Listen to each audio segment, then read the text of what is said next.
I used to live in a townhouse duplex by myself, with my dog and 2 cats near a train station. There were often commuters who parked outside my place and passed by throughout the day and night. Occasionally, I had cigarettes or stuff stolen from my front veranda. I even had my next-door neighbor's ex-boyfriend come to my door telling me he had a hitman after him and he had a gun. None of this scared me like the night I was watched, though. My dog lives mostly indoors. I would take him out for the last wee before bed. My backyard light was broken and was up too high for me to change the bulb myself, so I always took him out to the front instead. That night, it was around 11 p.m., and I took him out to the front as usual. It was a hot summer night, and I was mindlessly standing on the footpath when I saw movement across the road from me. Out of nowhere, a man had appeared, walking diagonally across the street away from me. I thought this was odd because I hadn't seen him come from the other direction. I continued to think about it. Where he had come from was outside a house that was being renovated. I knew the owners weren't living there at the moment and thought maybe he was going to try and steal some stuff. I kept looking down the road to where he had gone. He had turned the corner down the next street. I kept watching when suddenly I saw his head pop around the corner to check if I was still outside. Needless to say, this gave me the absolute creeps, so I grabbed my dog and ran inside. I turned off all my lights and went upstairs to my bedroom, which is at the front of the townhouse and faces the street. I thought I would keep watch of my neighbor's house for them and call the police if the suspicious man came back. I peered through my blinds, which covered sliding doors coming off a small balcony. Like clockwork, I see a dark figure walk down from the corner and down my street. He was moving toward the house across the road, and then suddenly I lost sight of him. A tree in front of my townhouse obscured my view for a moment. Then I saw him again. He was not just there, though. He was stopped at the top of my driveway, standing there like Jason Voorhees. I kid you not, his arms were out by his sides, and his legs were apart in an unnatural stance. It was like he was preparing for something, like he wanted to kill me. My heart was racing so hard I could barely hear. I'm standing there slack-jawed, looking at this would-be assailant, when one of my cats comes over to see what's happening. My cat slid his body between the blinds and the window, further opening it. I could see more clearly that this man was looking upward toward me. Surely he could see me. If he did, this didn't stop him at all. He started walking down my driveway, undeterred with a fixated gaze. I lost sight of him again under the balcony and awning. By this time, my eyes were watering in fear, and tears were streaming down my face. I didn't know what to do. I went to sit on my bed. I picked up my mobile and dialed my dad, who lived only a suburb away. He answered. I whispered to him what was happening, and he said he would be there as soon as he could. I lied down in my bed and stayed as still as I could. Tears were rolling down my cheeks, and I was full of fear, not knowing what this man was doing downstairs. What if he could get in? What if I hadn't remembered to lock the doors? Then it dawned on me. Why am I lying here in the dark crying? I turned a light on. After what seemed like a lifetime but was probably only a couple of minutes, my dad arrived. He had an umbrella with him. I live in Australia, so no guns, but he could have at least brought a knife instead. I stayed on the phone with Dad while he searched outside for the man. The man was gone. Maybe me turning the light on had scared him off or something. I called the police, who said I should have called them sooner. Of course I should have. I don't know why I didn't really. They came out with a sniffer dog, but they couldn't find him either. I don't know what he wanted, but for a good year after, I was extremely scared of living there. I'm still a bit of a scaredy cat, but reading other stories makes me realize I'm not alone. We can all learn from these experiences, so we know what to do next time if something scary happens.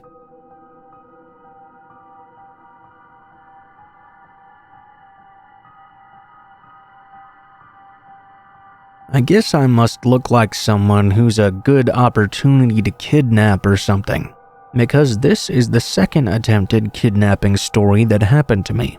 For reference, I'm a 22-year-old female.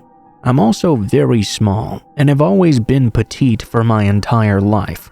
When I was around 7 or 8 years old, my brother, who was a year younger than me, was between 6 or 7. My sister came to visit us all. My sister is actually 15 years older than me, and she wanted to spend the day with my brother and I. She took us to a bigger city about 45 minutes away that had much more to do. We ended up going down to the river, and the place we went was very interesting. It was a popular spot and in the middle of town as well, so it was relatively safe. It was a big U shape, so usually when people brought their kids, they'd hang out at the tip of the U because that's where the water was the safest. My sister didn't really want to swim, but my brother and I really did. We put on our little swimsuits and ran in. Not long after we started playing around, a man walked over to me. I've never been one to judge, but little me thought this guy looked dirty and smelled gross. He was basically totally naked, except for some ratty underwear. I didn't really think that was a big deal at the time, though. The man came right over to me. "Hi there, pretty girl. How are you?"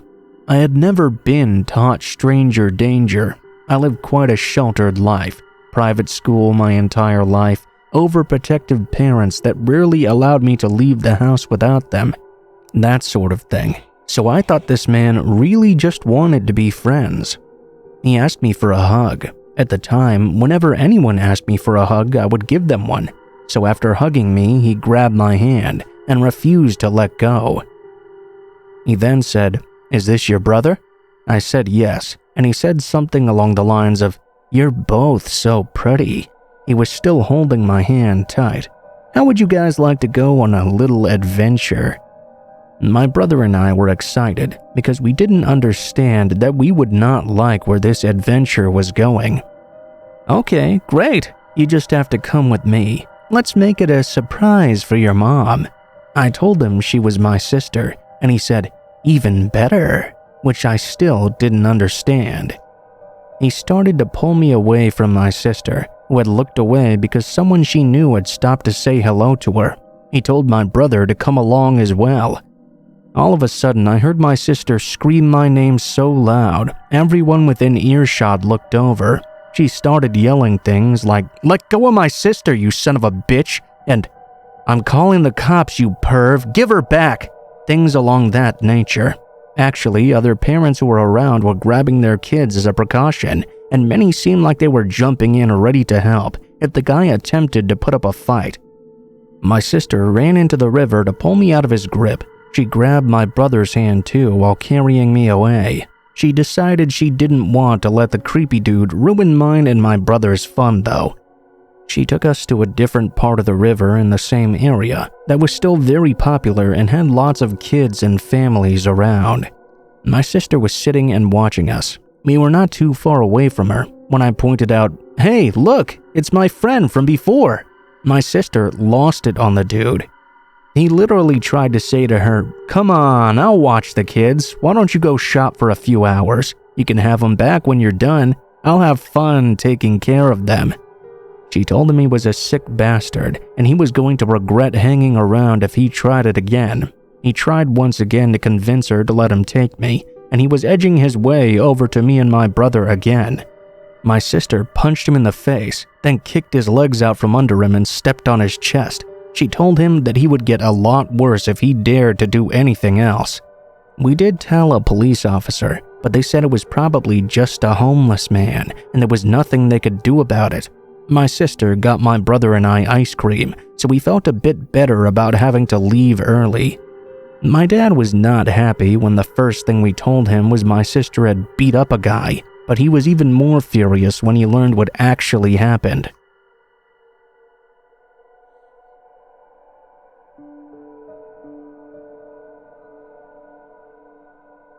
So this happened to me about 6 months ago now. I'm originally from a town in the north of the UK, but I was living in a different part of the country at the time for university. I was just going into my second year, so I had moved from student accommodation to a house share with 4 other girls. We were in a pretty nice house in a small dead-end street. All the shops and bars were at the end of our street as well. I was in a bedroom that was on the bottom floor at the front of the house. It had originally been a living room, but had been changed into a bedroom for student housing. Because it used to be a living room, the window was this huge bay window that took up the entire length of the front wall. The house had a big driveway and a front garden, both with fences around. This meant you couldn't walk past the front of the house without intending to be there. You would have to walk up the driveway. I had been living in the house for about 2 weeks when this happened. On this particular night, there were only 2 of us in, as our other 3 roommates had gone home for the weekend. The other girl that was in had a second-floor bedroom, also on the front of the house.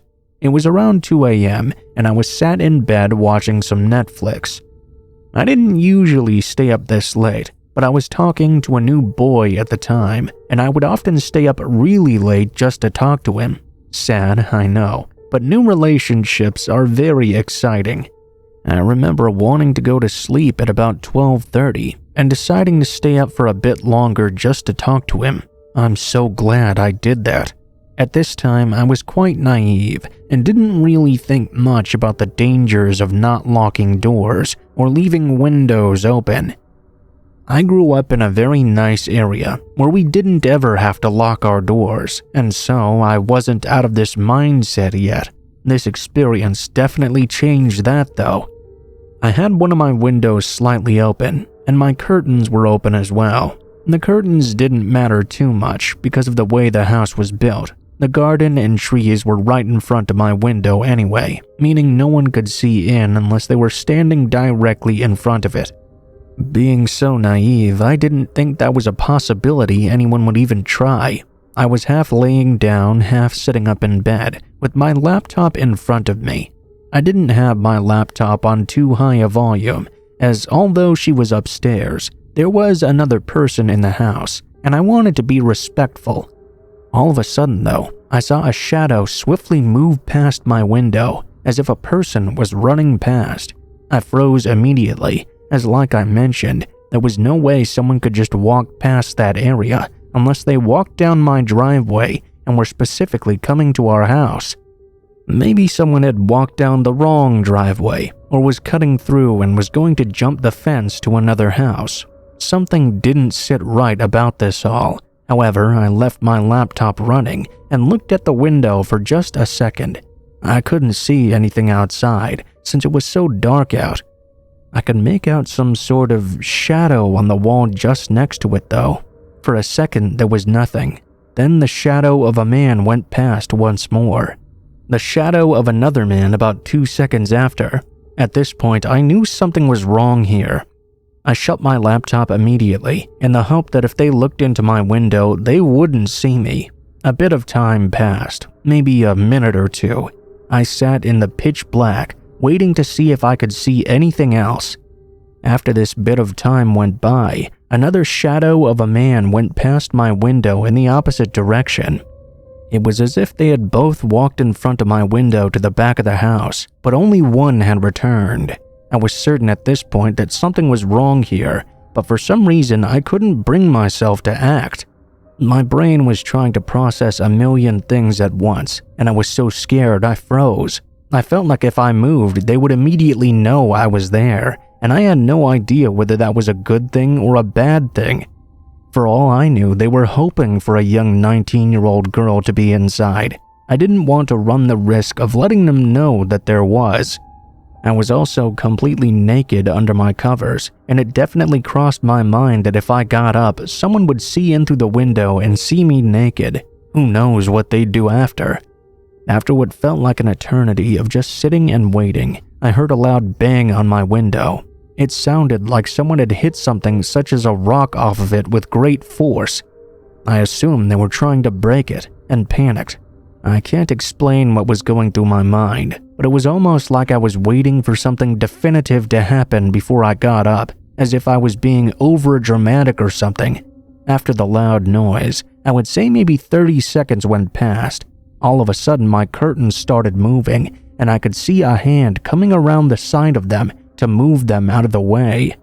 I looked over to see the figure of a man climbing in through my window. He was halfway through, with the top half of his body already inside my room. That's when my mind finally decided this was a fight or flight situation. I shot up and ran toward my door on the other side of the room. It was locked, so I had to fumble for the key, turn it, and then open the door. Then run out, all while making a huge amount of noise. I ran up the stairs and knocked on my roommate's door. Still completely naked, I should add, so the image she must have had when she opened her door is quite amusing to think about. She opened the door almost immediately, which I found odd for it being 2 a.m., but I was thankful nonetheless. I told her what happened, and we locked her door and started panicking. Neither of us knew what to do. We had never been in a situation like this before. Being young and stupid, I decided to ring up my mom. Completely not helpful in this situation, but I wasn't thinking straight. She told me to ring up the police immediately, obviously. We called the police because we didn't know if the men were still in the house or not. They arrived within 2 minutes, as it may have been an active burglary. I had left my laptop and all my possessions in my room, other than my phone. It just happened to be in my hand when I ran, so if they were in my room, they would have plenty to take. The police arrived and we threw down some keys from the top window to them so they could let themselves in. They searched the whole house top to bottom and found no one. I went down when they assured us everything was safe and checked my room. Nothing had been taken. I knew for sure they must have come inside, but my laptop was still clear as day on my bed, and surely that would have been the first thing they had taken. The police thought I must have scared them off by getting up, as they must not have been expecting anyone to be home. Maybe they thought the room was just a living room. It made sense for it to be, having expected to rob the house while everyone was asleep upstairs. I had this crazy thought process through all of this, where I started wondering if I really had seen what I thought I had. I started doubting myself and wondering if I was just insane. When I went down to check my room window, though, it had been completely open to its fullest extent, whereas I had only opened it a tiny crack at most. This just confirmed that what I'd seen was completely real. I learned a valuable lesson about leaving windows open that day, that's for sure. While the police were there, they actually got radioed about an attempted robbery a couple of streets along from mine, and they suspected it was the same 2 people. Nothing ever came back about that though, so they mustn't have caught them, unfortunately. They told us that if they did catch anybody engaging in a similar crime, they would get back in touch, but to this day, they haven't. So either they've been caught and not connected to my case, or they've never been caught at all. The CSI came the next day and managed to get a fingerprint from my window, but they said the person must have been sweating or something, as the fingerprint was way too smudged to get anything from. I'm so glad I decided to stay up later, as if I hadn't been awake for this, they would have been physically in my room by the time I'd noticed. The thought of waking up to 2 men in my room is terrifying. I'm not sure what they would have done to me if they got inside before realizing I was there, and that there was no easy escape for them. They would have had to climb back out that tiny window again, or unlock my bedroom door and go out the front door. Not to mention the fact I was naked. It doesn't bear thinking about. My roommate told me after the police left that she actually woke up for some reason about 5 minutes before I came flying up the stairs. She said when she'd heard the loud bang on my window, she was already awake. She had started to get a bad feeling after that. She sat on the end of her bed waiting for me to come up the stairs just in case. It's very interesting that she woke up during this, as the men were not loud at any point, other than when they struck the window. Maybe that says a lot about the body's ability to detect danger. I unfortunately ended up being not able to sleep in that room after, not without having all the lights on. Soon after, I decided to move back home for university because I felt so uneasy living down there.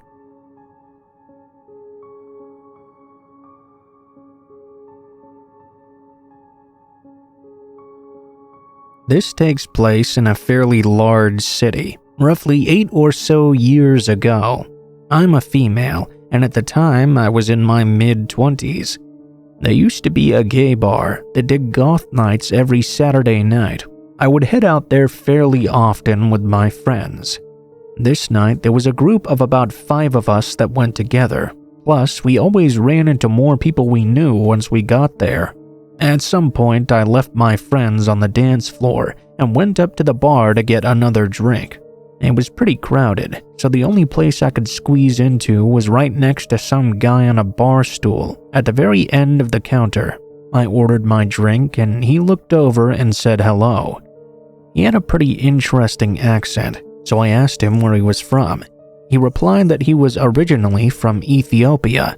We made small talk as I was waiting for my drink, and I commented that I had a neighbor as a child who was also from there. The exact details of the conversation are a bit hazy. It was years ago, and to be fair, I was not paying super close attention at the time either. Because of that, I'm not sure exactly how the conversation went in this direction, but I do remember these words snapping my brain's focus back onto him. I killed people there.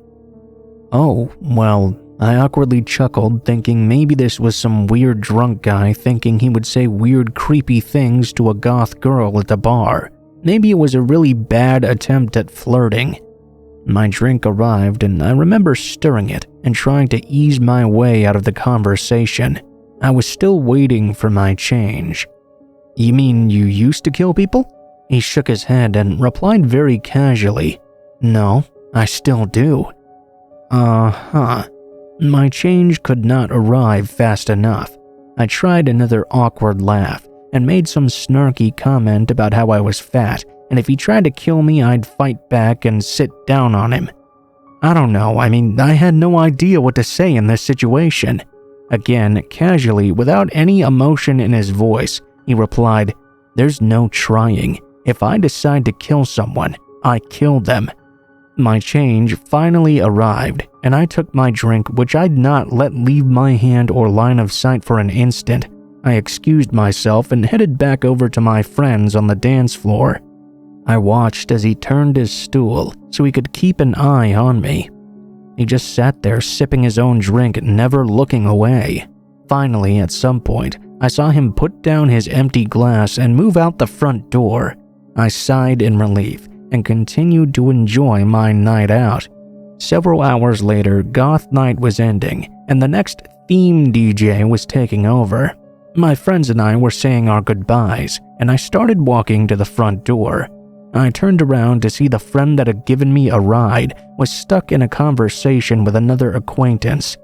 I waited near the door just inside the building. That's when he grabbed me. The guy from the bar dragged me in farther into a dark corner, out of line of the exit. I was in shock. I couldn't make a sound at first as he pinned me to the wall, face pressed against it, and twisted one of my arms behind my back. It seemed like an eternity he held me there, pushing himself up firmly behind me, almost like he was trying to hide me even more in the shadows. There were no lights near us, and there was no reason for anybody to walk by this corner. Even if I yelled, I wasn't sure anyone would hear me, since the DJ had just started up. Somehow, I managed to shove myself back against him once my fight instincts kicked in. In his surprise, his grip loosened just a bit, and the angle he held me at relaxed.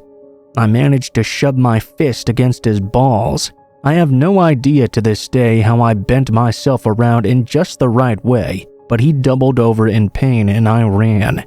I grabbed my friend out of her conversation and breathlessly gave a Cliff Notes version of what happened as I dragged her to the emergency exit. Before I could escape, I was stopped by security. He told me I couldn't go that way, and I had to leave at the front of the bar. I tried to explain to him that there was a guy up there that tried to attack me, but he wouldn't listen. He tuned it out and thought I was just some drunk girl. Thankfully, my friend and I managed to get the attention of a few other people we knew, and we headed out the front as a group. I didn't see the guy anywhere, but I was terrified of getting through the dark parking lot to the car. I just knew he had to be out there hiding somewhere. My friend and I ran as fast as we could and dove into the car. She pulled out of the parking lot space before I could even get my seatbelt on. The creepy guy was nowhere to be seen though. I checked the news the next day to see if there had been any other attacks, or God forbid, any murders in the area, but there was nothing. I don't really remember many of his features, what he was wearing, or even how he sounded. I will never forget, though, the emotionless, blank, and matter-of-fact way he stated that he killed people, and the way his dark eyes stared at me like I was his prey. I never went back to that bar.